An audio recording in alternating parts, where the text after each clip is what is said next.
Se ve, ¿verdad? Signos. Estado silenciado, se ve clarito. Ah, estaba hablando con el micrófono silenciado. Muy bien. Ignacio, 5 y 5 arrancamos, ¿ya? Muy bien, perfecto. Y muchas gracias, Ignacio, por haber aceptado la invitación. Es un placer tenerte, que compartas lo que estás trabajando. Sí, este es un medio de divulgación para la gente que hace matemáticas, tanto Ujú. matemáticas puras, digamos, como matemáticas aplicadas. Y es un gusto porque los chicos pueden ver todo lo que se puede hacer con matemáticas, ¿no? Vale, nada, las gracias para mí. Eh, sí, espero que se pueda ver eso, la verdad. La aplicación de conceptos, y bueno, ahora lo dirán, conceptos de primero de álgebra 1, básicamente, la gran mayoría. Ya, Entonces, perfecto. eso sería un gusto, la verdad. Gracias.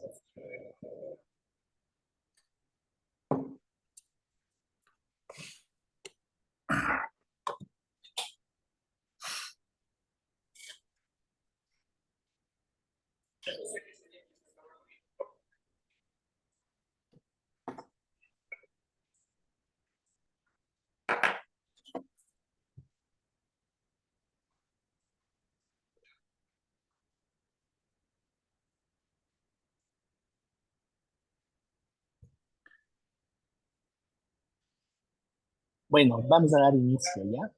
Muy buenas tardes con todos. Queremos dar las gracias primero a Ignacio Díaz Arellano, quien es de la Universidad Politécnica de Valencia, Valencia, España, y quien nos va hoy día a hablar sobre modelos de espacios latentes, una introducción desde PCA. Ignacio, el auditorio es tuyo. Muchísimas gracias de todo corazón por haber aceptado la invitación, por haberte animado cuando te invité ahí hace 2 meses a hablar. Sí, gracias por aceptarlo. Es un placer tenerte aquí. El auditorio es tuyo, Ignacio. Vale, muchas gracias y el placer es mío. Bueno,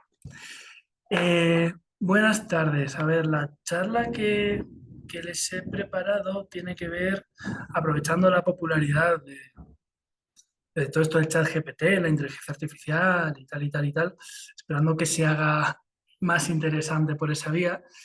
La charla tiene que ver sobre Machine Learning y estadística, en concreto sobre la familia de modelos llamadas de espacios latentes.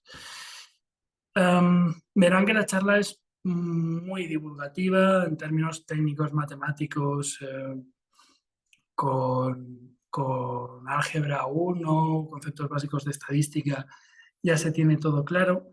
La dificultad donde puede recaer más tiene que ver con lo conceptual, porque al ser divulgativa vamos a recorrer los temas en amplitud y no en profundidad.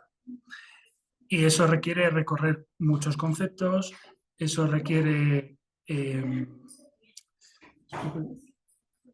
disculpen, requiere recorrer muchos conceptos, requiere ver las aplicaciones, requiere ver diferentes tipos de modelos y no tanto técnicamente cómo se desarrollan todos ellos. Bien, y ya les digo, sí vamos a ver el análisis de componentes principales, el PCA, pero es más bien una excusa para ver a partir de sus particularidades qué es lo que hay de general en toda esta categoría de modelos de espacios latentes y que es muy amplia. PCA, su concepción como modelo, tiene más de un siglo, no digamos ya sus fundamentos. Y sin embargo, otro de los modelos que vamos a ver, que es una arquitectura de Deep Learning, que es los autoencoders, son de ayer prácticamente y de hecho se usan a día de hoy para hacer filtros de Instagram y de TikTok, de estos en los que las personas ponen una foto y o envejecen o rejuvenecen, cosas de ese estilo. Y aún así, pese a ese margen tan amplio de tiempo, comparten muchos elementos. Bueno, vamos a empezar. Lo primero que vamos a ver va a ser un ejemplo de motivación muy sencillito para ver conceptos muy generales. una intuición geométrica de PCA, luego esa intuición, como la concretamos, de dónde salen los valores, dónde salen las variables. Vamos a ver un par de aplicaciones concretas de análisis de componentes principales y finalmente vamos a volver a los modelos de espacios latentes en general. Y vamos a ver 3 de ellos muy por encima, pero lo suficiente como para que entiendan la variabilidad que hay dentro de esta familia. El ejemplo de motivación tiene que ver con un caso práctico de medicina. No soy médico, no pretendo tampoco serlo, entonces no garantizo la corrección absoluta en todo ello. Bueno, cuando nos hacemos un análisis de sangre, en función de para qué sea ese análisis de sangre, se nos miden unas determinadas variables de todo tipo. En este caso les he puesto simplemente un ejemplito de 6. Entonces, se habrán fijado también que cuando se miden esas variables hay unos rangos admitidos. Esos rangos fundamentalmente se obtienen conociendo la distribución que siguen esas determinadas variables y estableciendo límites en base a lo probable o improbable que es estar dentro o fuera de esos límites. Entonces, básicamente lo que sucede es, imagino que les habrá pasado, cuando se hace análisis de sangre, el médico lo ve y básicamente comprueba de forma bastante sistemática todos los valores que salen de esos márgenes. Entonces, cuando ve que sale uno de esos valores, además de enfadarse, lo que hace es coger y mirar el resto de variables relacionadas con esa. Relacionadas porque entiende que un subconjunto de esas variables tiene que ver con un riesgo de, no sé, el ejemplo que les voy a poner va a ser de riesgo hepático y de riesgo renal. Esas 4 primeras variables, de distinta forma, la primera con más gravedad y paulatinamente disminuyendo en gravedad, tienen que ver con el riesgo hepático y las siguientes 2 con el riesgo renal. Entonces, básicamente la idea es, y el médico en lugar de no tener que comprobar variable por variable y ponderarlas mentalmente, cuánto riesgo puede estar teniendo esa persona en el renal o en el hepático, si directamente esa ponderación ya estuviera hecha y esa relación de variables ya existiera. Y eso es básicamente lo que obtenemos con las variables latentes. Esas variables latentes va a ser una combinación de las variables existentes para crear nuevas variables.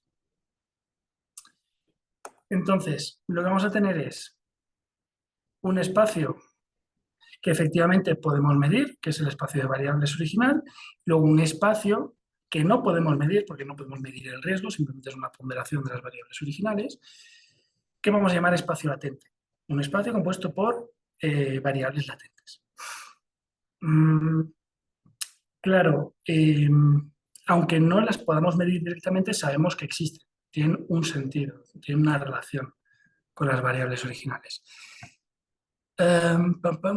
Vale, de los distintos modelos de variables de espacios latentes que vamos a tener, en lo fundamental, muy grosso modo, cada uno de ellos se distingue por cómo combina esas variables para generar de las variables originales que medimos, para generar las variables latentes. Ya les adelanto que el análisis de componentes principales lo que va a hacer es básicamente una combinación lineal de esas variables y a partir de ello establece nuevas variables que van a ser ¿Tienes ortogonales. conexión a su hijo? ¿Cómo? Vale.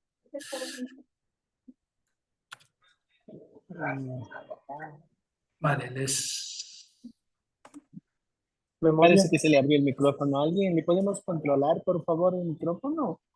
Chris, por favor, ¿puedes cerrar el micrófono? Sí, creo que ya está. Ya. Vale. A ver, que me quite la barrita, disculpen la barrita del Zoom. De acuerdo, entonces vamos con la parte de la intuición geométrica. El PCA lo que va a hacer es encontrar las direcciones de máxima varianza. Estas direcciones de máxima varianza, en términos muy prosaicos, vienen a ser las direcciones en las cuales los datos se dispersan más. Bueno, de un espacio de variables de dimensión K, por tanto, K viene a ser, en términos prácticos, el número de variables que lo va a definir. Vale, en el caso específico del PCA, estas direcciones que vamos a obtener, estas variables latentes, van a ser componentes principales, les vamos a llamar de esta manera. Y podemos obtener tantas como sea la dimensión del espacio original. En realidad, muy rara vez, de forma muy rara, vamos a querer obtener tantas, porque la intención es sintetizar la información original en un espacio más reducido. Por eso también se llaman modelos de reducción de la dimensionalidad. Bien, en el caso específico de PCA no pasa necesariamente con el resto. Estas componentes principales van a ser ortogonales entre sí y van a formar una base de, evidentemente, dimensión R de ese espacio latente que estamos buscando generar. Y por tanto, este espacio latente va a ser un subespacio del espacio de variables original. Bien, aquí les estoy enseñando un ejemplo bastante sencillo de espacio de variables, compuesto por 3 variables. Esto se suele denotar por X y viene a ser una matriz donde las variables son columnas, las filas son las observaciones, etc. No tiene más. Bien, aquí estamos mostrando 15 observaciones. Vale, la dirección de máxima varianza, en este caso, que podemos visualizar a esas 3 dimensiones, parece bastante obvio. Sería esa más o menos diagonal que podemos ver en este momento. Y ahí va a ser donde va a aparecer la primera componente principal. ¿Bien? Efectivamente. Entonces, varias cuestiones. Fíjense, para empezar, que esto ya podría ser el subespacio latente que estábamos buscando. Simplemente que es de dimensión 1. Entonces, si estamos buscando que sea de dimensión 1, ya está bien, ya lo tenemos ahí. Por otra parte, al final esta dirección lo que está expresando es una combinación lineal del espacio original. Lo que les había comentado con anterioridad va a ser relevante para los casos prácticos que vamos a ver. Y bien, también fíjense, es relevante primero que estas observaciones estén centradas y después que hay algún tipo de escalado en las variables. Los escalados son muy amplios y tienen una diversidad de propósitos muy grande, pero el escalado que se utiliza en el 97% de las ocasiones viene a ser el escalado por variables. Esto es relevante porque, claro, imagínense que estamos midiendo cosas parecidas, en el caso de X y Y en metros y en el caso de Z en kilómetros. Pues evidentemente parecería que hay mucha más dispersión, mucha más variabilidad en torno a X y en torno a Y que en torno a Z. Y eso sería al final un mero artificio en la cuestión de cómo estamos definiendo lo que vamos a medir. No tiene que ver con la naturaleza de la dispersión de los datos en sí. Bien, entonces vamos a obtener ahora la segunda dirección de variabilidad. Voy a hacer un poquito para atrás. Esa segunda dirección, como les decía antes, va a ser ortogonal a la primera. Por tanto, básicamente la pregunta a la que responde es, vale, ¿cuál es el vector ortogonal al primero que he obtenido que exprese la mayor dirección de variabilidad? Y también podríamos haber visto, aunque no es igual de fácil, pero bueno, creo que en esta imagen se ve bastante bien, que es esa dirección que nos está marcando. Y a través de estas 2 direcciones podríamos definir ese espacio latente, en este caso de dimensión 2. Bien, tenemos ya definido el espacio latente. Y ahora, ¿cómo definimos esas observaciones originales en el espacio latente? Pues en el caso del PCA van a ser proyecciones ortogonales. Esas proyecciones ortogonales evidentemente representan cierto grado de error con respecto al espacio original, pero también evidentemente no podemos hacer otra cosa, no podemos definir eh, un espacio de las características, un espacio latente de las características que hemos hablado y que represente con la misma, de forma exactamente fidedigna, digamos, el espacio original. Fíjense también que es interesante que, aunque lo estamos viendo desde una perspectiva geométrica, esto mismo lo podríamos también entender desde la perspectiva de la optimización. Podríamos ver que estas mismas componentes las podemos obtener tanto si tratamos de maximizar la variabilidad, la varianza, para ser más concreto, la varianza de las proyecciones, o si quisiéramos minimizar la suma de cuadrados de la distancia de las proyecciones. Entonces, desde una perspectiva u otra, al final obtenemos el mismo resultado. Bien. Les paso a... Sigamos con esta parte de la presentación. Bien, vamos a ver cómo ajustamos todo esto, de dónde salen los números. Vamos a partir de un espacio más sencillo todavía que el anterior, de dimensión 2, donde ponemos una serie de observaciones también dispuestas, como verán, de la forma más regular posible para que todo salga lo más redondo posible y no perdernos con otras cositas menos relevantes. Ya desde esta propia imagen creo que es bastante evidente entender cuál es la dirección de máxima variabilidad, que es la que nos muestra la relación de correlación más clara, esa diagonal. Dado que PCA básicamente lo que hace es encontrar todas esas direcciones ortogonales que van representando las máximas correlaciones entre los datos, se dice también que PCA lo que hace es hallar la estructura de correlación. Es, bueno, conceptos y terminología muy propia de este tipo de modelos. Bien, vamos a partir de la matriz de varianzas-covarianzas. Bueno, entiendo que está bastante claro cómo se obtiene. La idea fundamental es entender que lo que nos está proporcionando es la relación entre la dispersión de dos variables. En el caso entre dos variables en general, en el caso concreto de la diagonal, es entre la misma variable. Entonces es la varianza y ya está. En nuestro caso específico, son estos los valores que obtenemos. La matriz de varianzas-covarianzas siempre, evidentemente, es simétrica. En este caso, la diagonal obtenemos los mismos valores por el tipo de simetría que he establecido en el ejemplo de juguete, pero evidentemente la diagonal no tendría ni mucho menos por qué tener los mismos valores. De hecho, es evidente que es un artificio. Bien, tenemos ese espacio original a la derecha y en el de la izquierda lo que vamos a hacer es una serie de simulaciones para tratar de rascar un poco en la intuición de lo que está pasando aquí.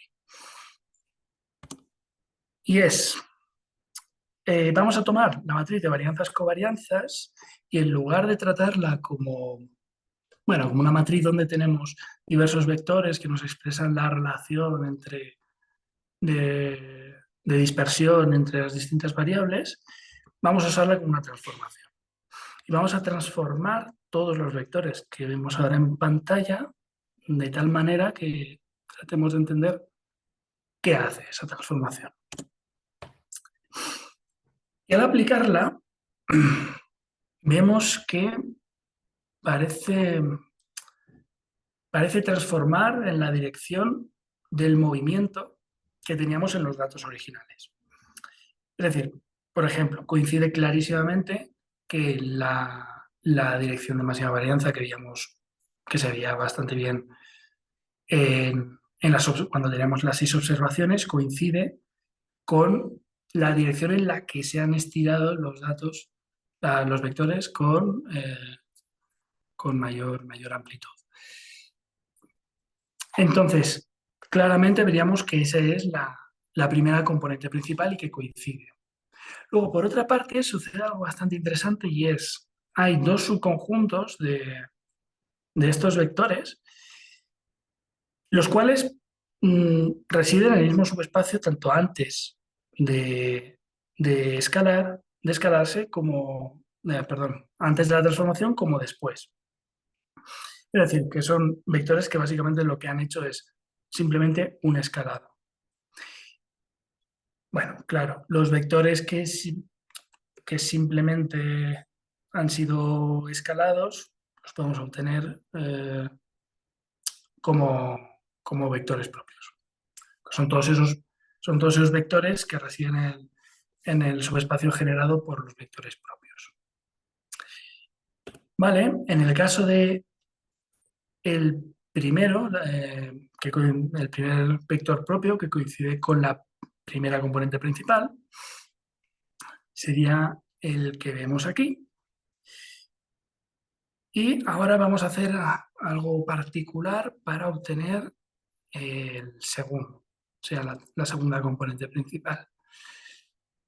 Y nos vamos a venir donde estábamos con los vectores y vamos a colapsar el espacio en la dirección de la primera componente principal.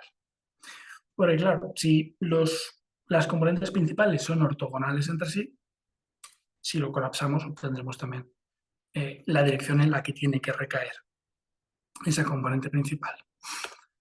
Y efectivamente, por ahí está el que sería la segunda componente principal, que como ven, lógicamente es ortogonal a la primera.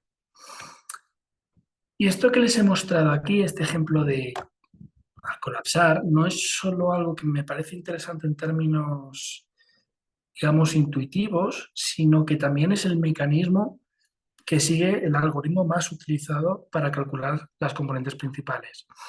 Si bien las podemos obtener también mediante la solución de la ecuación de los vectores propios o de forma muy parecida también mediante la descomposición en valores singulares, hay un algoritmo llamado NIPALS que se usa muchísimo para esto. Porque claro, es un algoritmo que va obteniendo las componentes principales una a una, de la primera, la segunda, la tercera y así sucesivamente. Y cuando tenemos un espacio muy, muy grande, lógicamente esto es mucho más conveniente. Este algoritmo básicamente lo que hace es, mediante una serie bastante prolongada y recursiva de regresiones lineales, obtiene la primera componente principal y una vez la tiene, hace en lo fundamental lo que hemos visto. Colapsa el espacio en esa dirección y obtiene la siguiente. Luego vuelve a colapsar y así sucesivamente. También bueno, por supuesto, como la matriz de varianzas covarianzas es simétrica, una de las propiedades de las matrices simétricas, sus autovectores tienen que ser también ortogonales entre sí. Y por otra parte, los distintos valores propios que obtenemos nos expresan la varianza explicada por cada una de las componentes principales. Es exactamente lo mismo. Tenemos el mismo valor. Por tanto, el valor propio asociado a la primera componente principal nos está diciendo cómo de relevante es para explicar la varianza del espacio de variables. Bien, entonces finalmente la representación del espacio latente, que lo podemos ver a la derecha, y el espacio original a la izquierda, el espacio latente lo estamos definiendo solo con la primera componente principal, sería de esta manera. Vamos a calcular las proyecciones para ver dónde se sitúan esas observaciones en el espacio latente. Esas proyecciones en el ámbito de análisis de componentes principales se llaman scores y vienen denotados por la matriz T, donde las proyecciones son las columnas.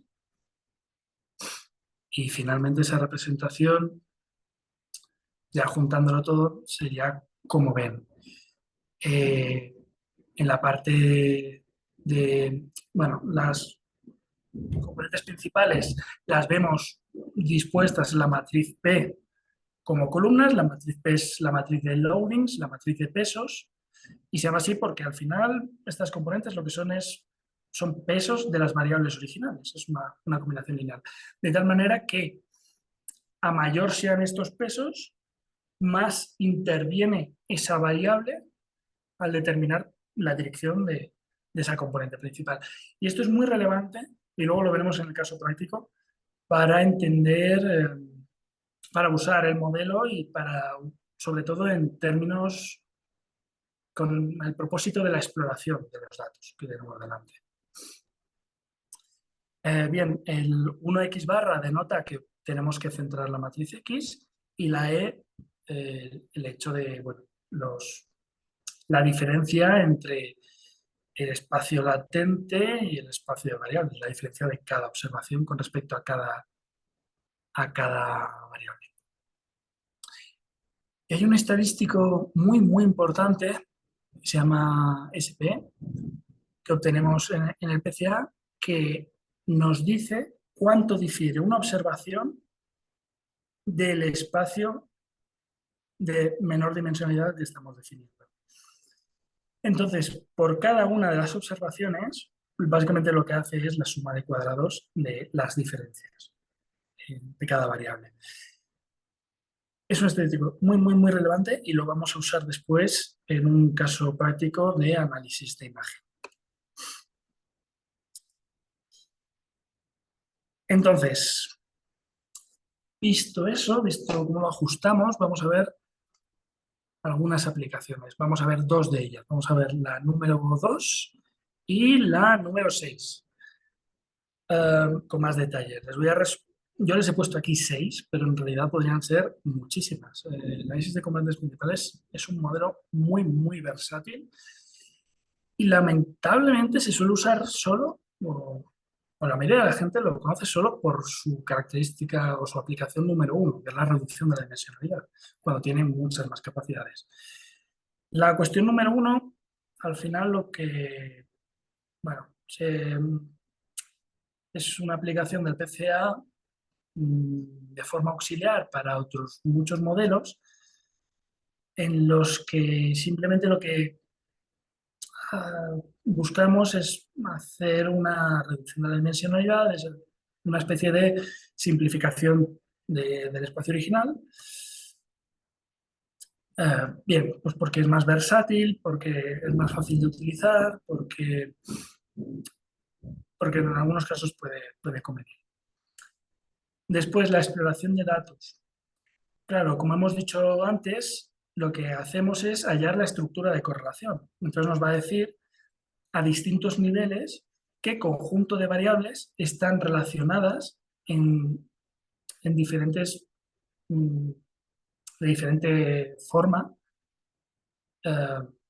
y con distintos pesos y relacionadas a distintas observaciones. Entonces nos va a permitir conocer la relación entre nuestras variables de una manera lineal, pero con mucha mayor profundidad a como lo hacen por ejemplo, una matriz de correlaciones y ya está. Luego, en términos de limpieza de datos, fíjense que imaginen que tenemos ruido y que el ruido, bueno, por definición, se distribuye de manera aleatoria. Tenemos ruido en unos datos, bien.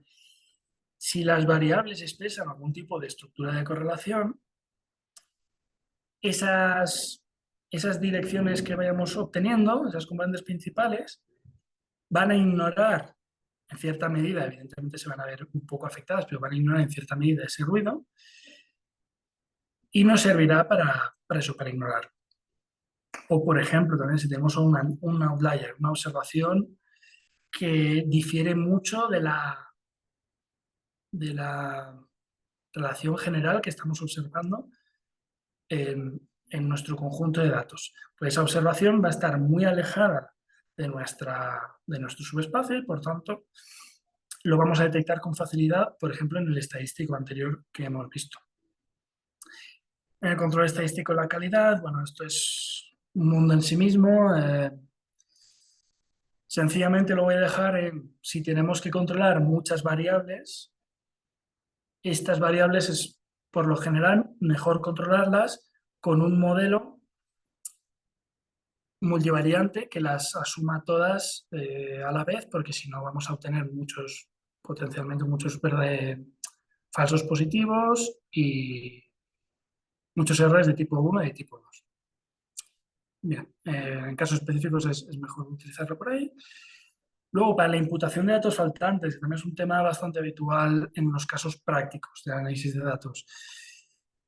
Cuando tenemos observaciones de las cuales no hemos medido algunas variables, pero sí las hemos medido en otras observaciones, lo que podemos hacer es ver cómo se relacionan esas variables, todas las variables, y de esa manera inferir qué valor aproximado tendría esos valores faltantes que no hemos podido medir, se han borrado, han pasado mil cosas.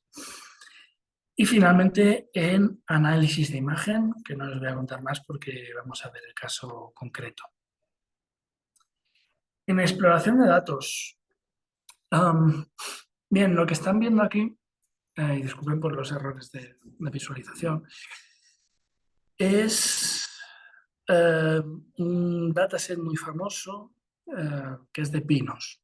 Entonces, en este dataset tenemos una serie de variables como ven ahí pH, sobre el dióxido de sulfuro, sobre el alcohol, muchas cuestiones, medidas en una buena cantidad de vinos.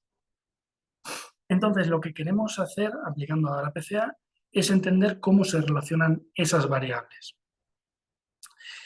Lo que estamos viendo es un gráfico llamado gráfico de loadings sobre la primera componente principal. Los loadings, como les decía, son los pesos. Es la combinación lineal de las variables originales para conformar la primera componente principal. Entonces, si tratamos de interpretar la primera componente principal, lo que vemos es que, por una parte, el pH, que está a la izquierda, tiene mucho que ver con esta componente y también lo tienen las distintas formas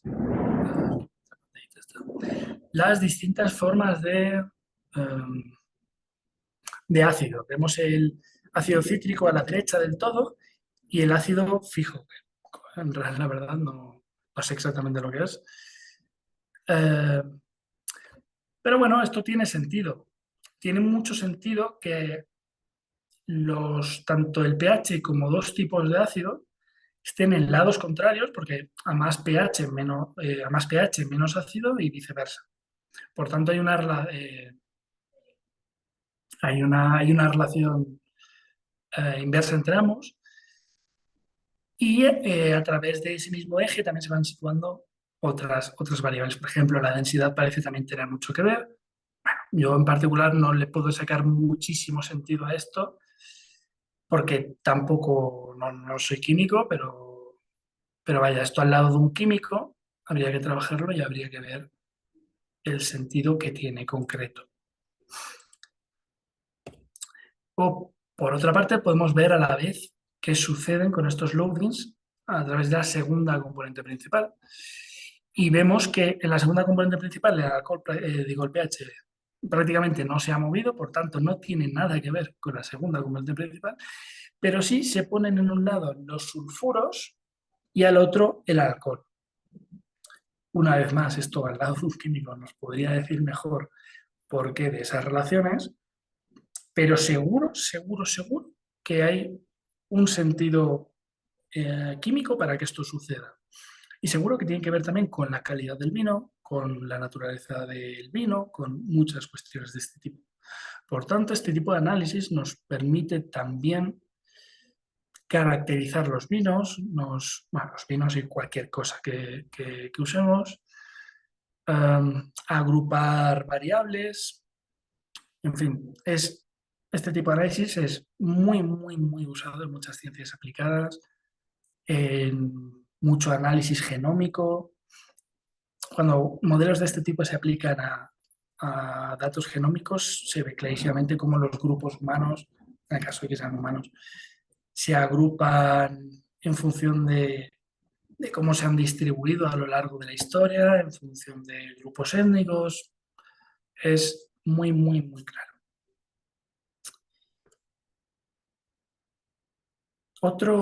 Otra aplicación que les voy a mostrar tiene que ver con imágenes y esta es más compleja de interpretar, la verdad.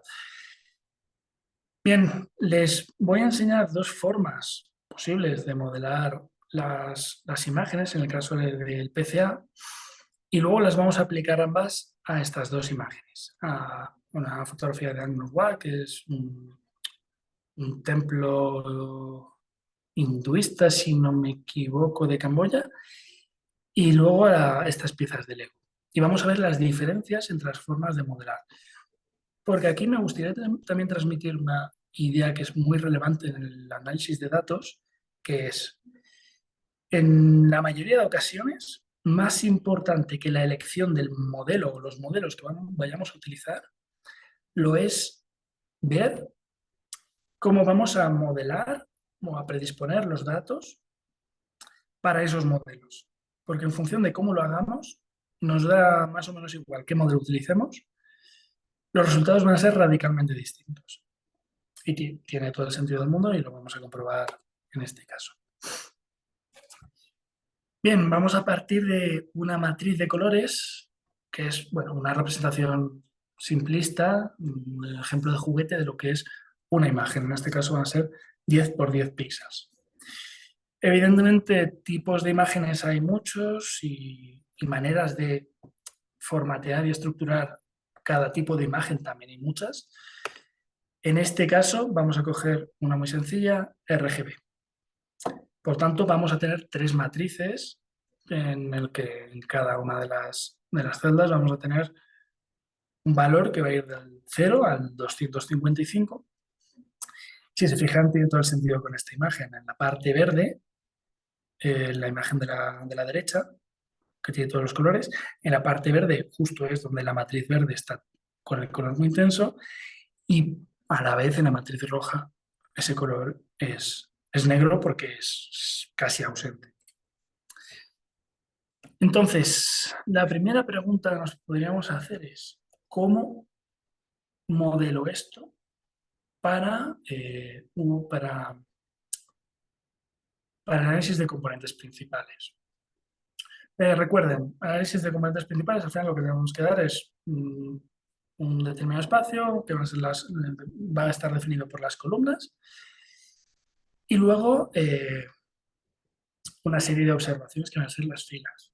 Entonces, tenemos tres matrices originalmente. ¿Cómo lo traspasamos?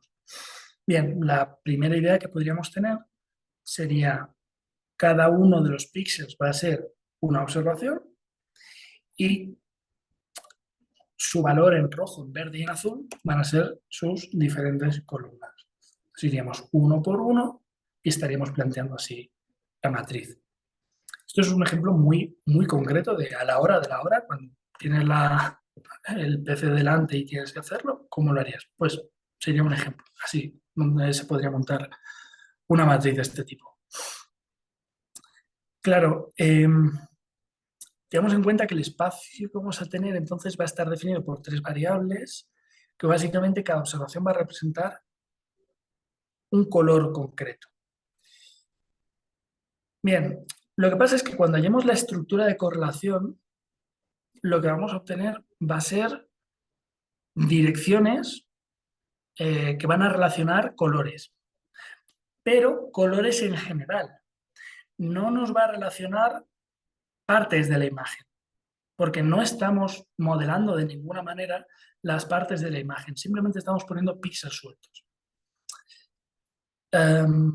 Y puede estar bien modelarlo así si es lo que queremos, pero normalmente cuando analizamos una imagen, lo que analizamos no es solo esos píxeles de forma individual, sino relaciones entre píxeles. Relaciones entre un píxel y su vecindad, porque es eso lo que nos da la noción de textura, la noción de que hay cambios de algún tipo en la imagen o identificar objetos. No se puede identificar un objeto píxel por píxel, es entre combinaciones de píxeles vecinos. Y eso es lo que vamos a hacer a continuación. Entonces, una posibilidad de entre muchas es coger por cada una de las matrices, por ejemplo, cogemos la roja y ponemos también como columnas los valores de los píxeles que tiene alrededor cada observación. Y eso lo vamos a hacer no solo en la matriz roja, sino también en el resto. Entonces vamos a tener 9 por 3, 27 columnas. Hace un espacio más complejo, pero efectivamente estaremos modelando esa relación. Evidentemente el orden en el que dispongamos las columnas es absolutamente arbitrario, da igual. Lo mismo con las filas, porque el espacio va a ser exactamente el mismo. Así está dispuesto de una forma más comprensible para los seres humanos y ya está. Entonces vamos a empezar por arriba a la derecha, por arriba a la izquierda, y a partir de ahí, píxel a píxel, empezando por el del centro, que es el que queremos estudiar, vamos a recorrer todo. Y ahí tendríamos la primera observación. Vamos a obtener la segunda, que vamos a hacer exactamente lo mismo. Claro, la mayoría de píxeles ya los hemos tomado de arriba, añadimos esos 3 nuevos, y tenemos la segunda. Y vamos iterando y así obtendremos todo. Vale, veamos a partir de aquí qué diferencias podemos ver en el análisis de imagen. En el caso de esta puerta, lo que estamos visualizando a la izquierda, evidentemente, es la imagen original, y a la derecha hemos recompuesto la imagen. Observación a observación, sabemos qué píxel corresponde a qué observación, y de cada observación hemos visto la distancia al subespacio que planteamos con una componente principal. Entonces, esa distancia la estamos coloreando en la imagen de la derecha. A más negro, esa distancia está más reducida, y conforme más blanco es el color, es más amplia la distancia. Por tanto, lo que sale en negro está recogido, está muy próximo al subespacio, y lo que está en blanco está súper alejado. A partir de ahí tenemos que interpretar, y todo esto tiene mucho de interpretación, qué está haciendo el modelo. Entonces, si se fijan arriba a la derecha, lo que está básicamente hallando en la primera dirección, de la máxima dirección de variabilidad, es los colores que tienen que ver, que son más oscuros y que son más, sí, sobre todo que son más oscuros, y dentro de la gama de marrones. Entonces, de ahí queda fuera la parte de la izquierda, donde ven esa especie de, bueno, eso, la parte verde, y a la derecha también hay partes verdes. Eso es lo que queda también blanco, lo que no encaja dentro de esa primera dirección, lo que está muy alejado. Y de igual forma ocurre con las partes muy iluminadas, que son más o menos del tono marrón, pero muy iluminadas. Vale, lo que vemos en el modelado de la textura es muy distinto, y eso es bastante evidente. Claro, en el modelado de la textura lo que más destaca es las columnas, no, más los pilares, y la parte inferior de las columnas. ¿Y esto por qué es? Básicamente lo que interpreto de la salida es que está marcando lo que tiene un patrón distinto a lo normal. Lo normal parece ser una especie de, no sé si decir ruido, pero bueno, no parece que en el resto de la imagen haya un patrón súper definido. Sin embargo, claramente en esos pilares y en la parte inferior de las columnas hay una textura diferente, que es una textura basada en lo horizontal, en líneas horizontales. Y eso es al meter cada píxel y la vecindad lo que estamos detectando. Caso de Lego, a mí me parece más interesante. No sé si se pueden imaginar ya qué va a detectar el modelado de textura que no va a detectar el de arriba. Y eso básicamente, les pongo ya lo que obtenemos con distintas componentes principales, es los contornos de las figuras.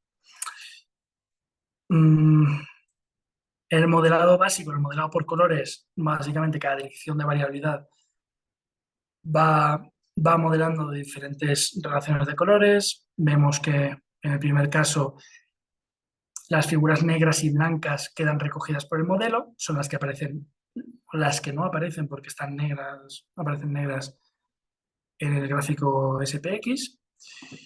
Y cuando obtenemos dos componentes principales, ha recogido otra dirección de colores, otra relación de colores. Y vemos que, por ejemplo, el Lego este azul y el Lego naranja, los Legos naranjas, los ha recogido, pero se está dejando fuera el verde, el rojo y esa gama de colores, que claro, son opuestos, son contrarios, ¿no? Opuestos, bueno.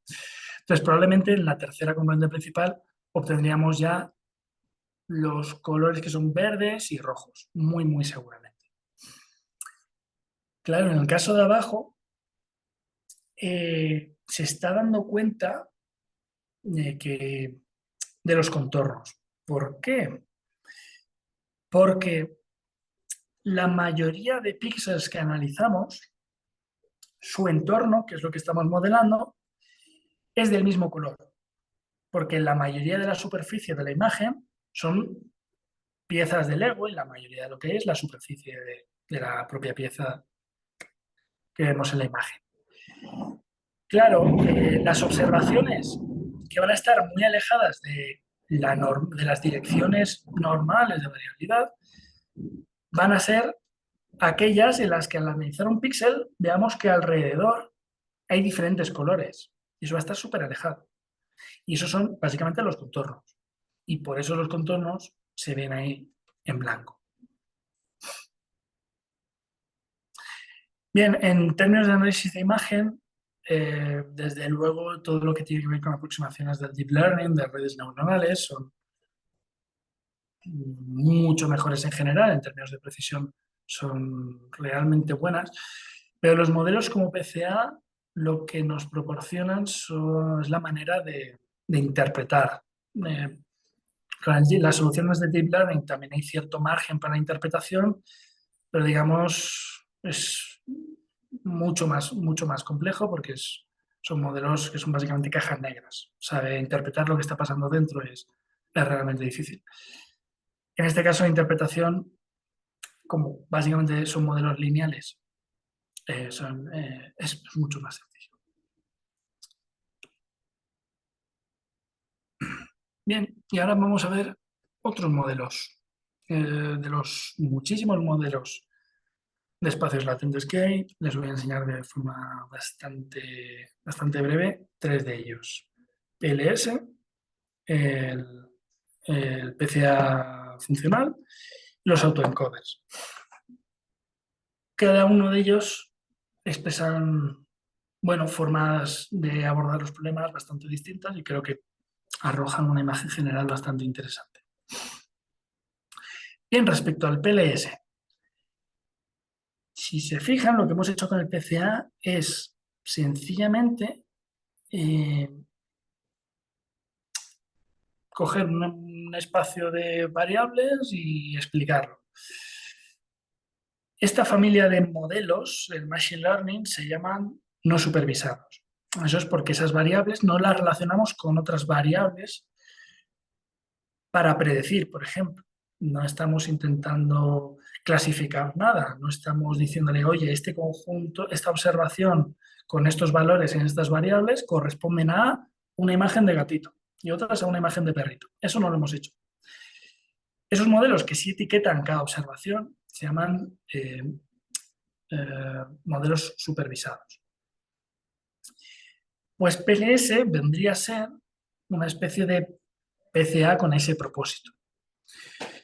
Entonces, lo que vamos a tener aquí ya no es solo un espacio, sino dos. Un espacio de variables explicativas, y este espacio tiene que explicar esas variables respuesta.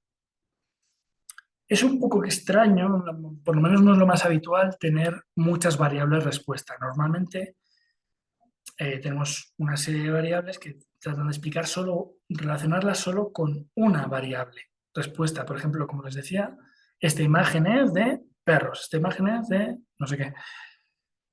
Pero sí hay unas cuantas situaciones en las que esto es muy interesante, tener varias variables respuestas. Por ejemplo, um, en, en muchos casos en los que tenemos algún tipo de varios compuestos en una disolución, podemos entrenar este modelo diciéndole bueno, con distintos, con análisis de espectrometría en el que, bueno, vamos a obtener unos resultados compuestos por muchas variables y le vamos a decir de todas esas variables las hemos medido en una disolución que tiene estos tres compuestos en estas tres cantidades. Vamos variando esas distintas disoluciones, nos van a arrojar resultados distintos y podemos entrenar un modelo que nos establece la relación entre las variables explicativas y el conjunto de variables respuestas. Y lo hace a la vez, no lo hace de forma individual. Entonces, en este modelo, lo que vamos a hacer es también sacar direcciones de máxima variabilidad. No, de máxima variabilidad no. Disculpen, direcciones que se aproximan a esa dirección de máxima variabilidad, pero que maximizan la covarianza entre esa dirección del espacio de variables explicativas y la dirección del espacio de variables respuesta. Entonces, esto, bueno, una vez más, si el Deep Learning nos da una precisión superior, en este caso lo que podemos hacer es interpretar lo que estamos obteniendo. Y eso en muchísimos campos de la ciencia es muy importante, incluso más importante en muchas ocasiones que la precisión en sí misma. Y sí, este modelo se ajusta con una versión más compleja del NIPALS que les comentaba con anterioridad. Bueno, el PCA funcional básicamente pertenece a la familia de modelos funcionales, que es, bueno, en muchas ocasiones medimos y hacemos análisis sobre variables que, aunque las tenemos como, bueno, que en realidad esas variables corresponden en lo fundamental a funciones. Lo que pasa es que en ocasiones las tratamos, las discretizamos de alguna manera, las tratamos simplemente en la representación que ven aquí, cuando en realidad las podemos aproximar a funciones que haya por detrás. Entonces, hay toda una familia enorme de modelos de este tipo que básicamente son lo mismo que su modelo tradicional, pero el espacio, en lugar de ser de reales, va a ser de funciones, los mismos conceptos de direcciones de máxima variabilidad y ortogonales entre sí y tal, van a seguir existiendo, pero van a ser funciones. Entonces, bueno, pues tienen sus complejidades propias, pero sus beneficios y evidentemente en términos de funciones podemos describir muchísimas cosas basadas en el tiempo, basadas eh, en relación también al espacio, en relación a espectrometría, a muchas cosas. Y finalmente los autoencoders. Vamos a ver, esta es una arquitectura del Deep Learning. El Deep Learning de las redes neuronales y de todo lo que está de moda ahora. El Deep Learning es un mundo en sí mismo. Hay muchas arquitecturas y tiene sus propios conceptos, sus propias complejidades. Entonces, estas arquitecturas, y los autoencoders es una de ellas, suelen hibridarse para conseguir funcionalidades de unos y de otros. En el caso que ven representado aquí, esto que ven es una hibridación entre una una arquitectura convolucional y la de autoencoders. Entonces, esto básicamente sería la aplicación de los autoencoders para el análisis de imagen. Bien, imagino que muchos de ustedes no habrán visto la representación de arquitecturas de redes neuronales, pero tratemos de hacer una simplificación rápida y abordar la idea intuitiva.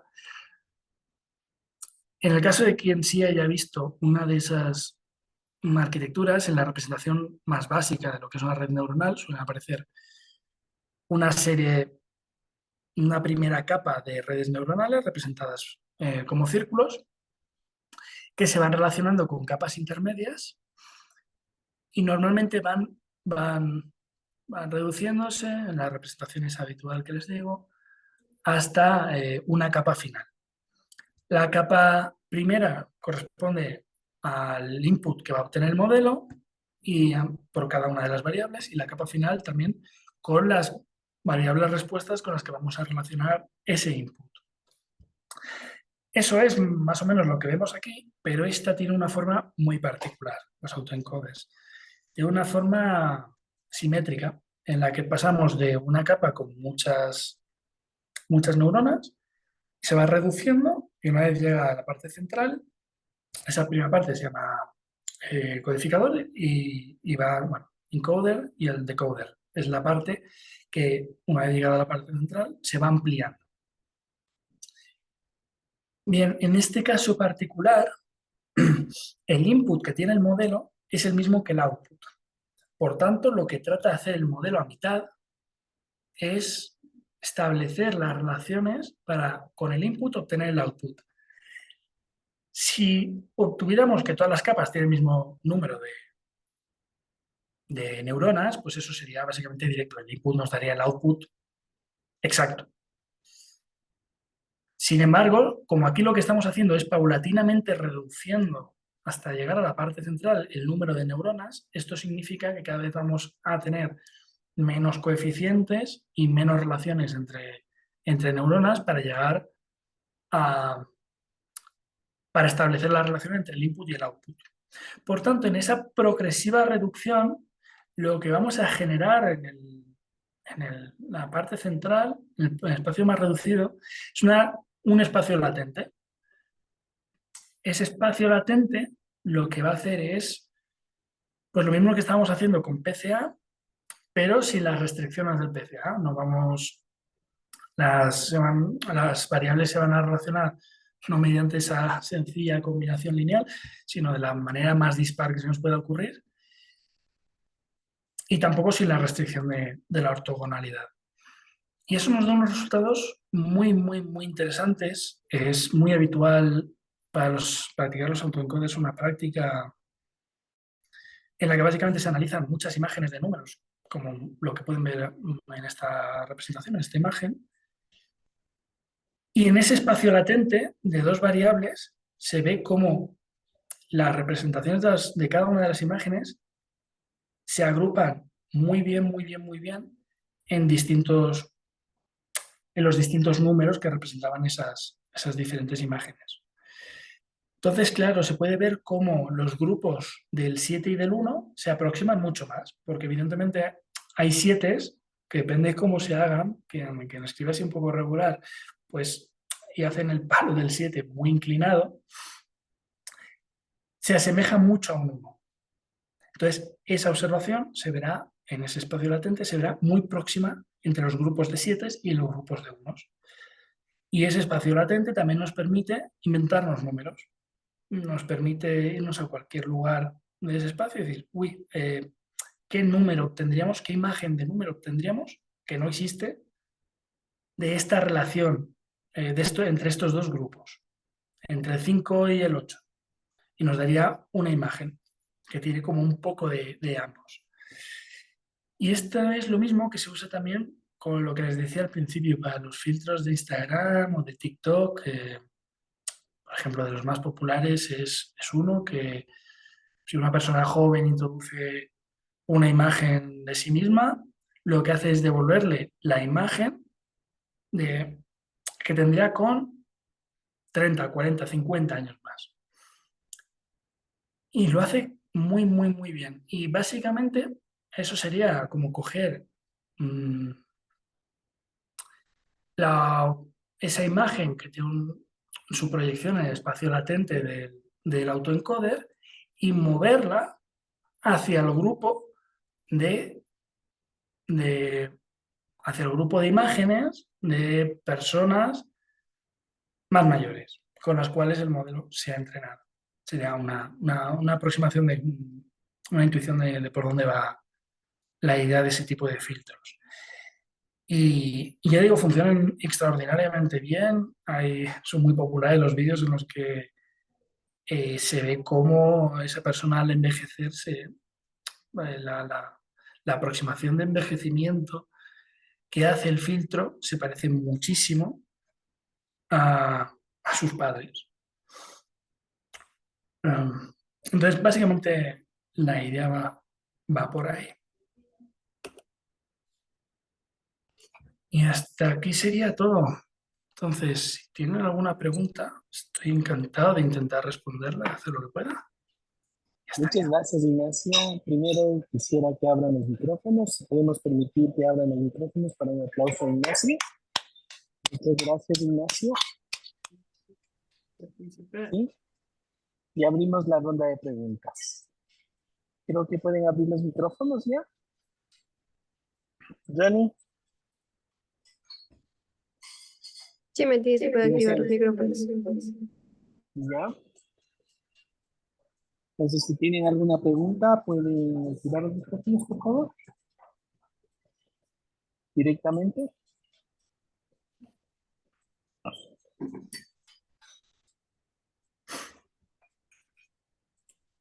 Bueno, yo quisiera hacer un comentario, ¿no? Es una linda aplicación todo lo que vimos del famoso ACP, del, del teorema espectral, que se ve en un curso de álgebra lineal. ¿Sí? Y una pregunta sobre los análisis de datos funcionales, que es ahorita creo lo que está, por la cantidad de observaciones que se puede tener, ahora la observación ya se ve como una función, ¿sí? Y al fin y al cabo tú pegas sobre espacios en los cuales puedes replicar las cosas porque lo que ocupas es una estructura matemática que es independiente si ves realizaciones como variables o como matrices. Ujú.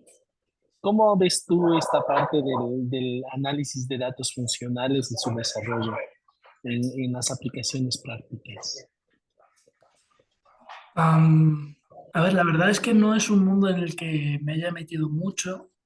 Igual, por ejemplo, como el autoencoder, el deep learning, no es algo con el que tenga una práctica, digamos, diaria, pero sí me interesa mucho. Creo que por exactamente lo que has comentado, creo que puede tener.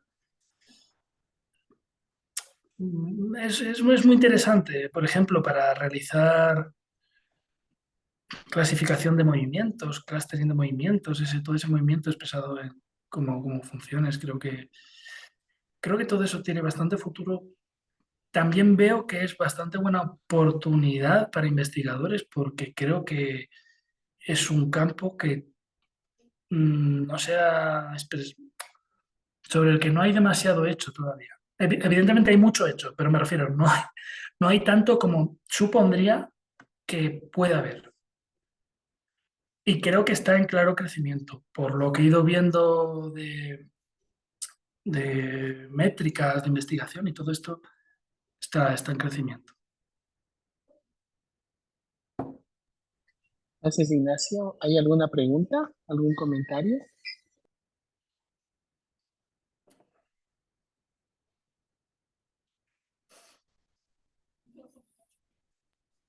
Bueno, si no hay preguntas, Ignacio, quiero agradecerte mucho el habernos dedicado una hora de tu tiempo para contarnos sobre este tema.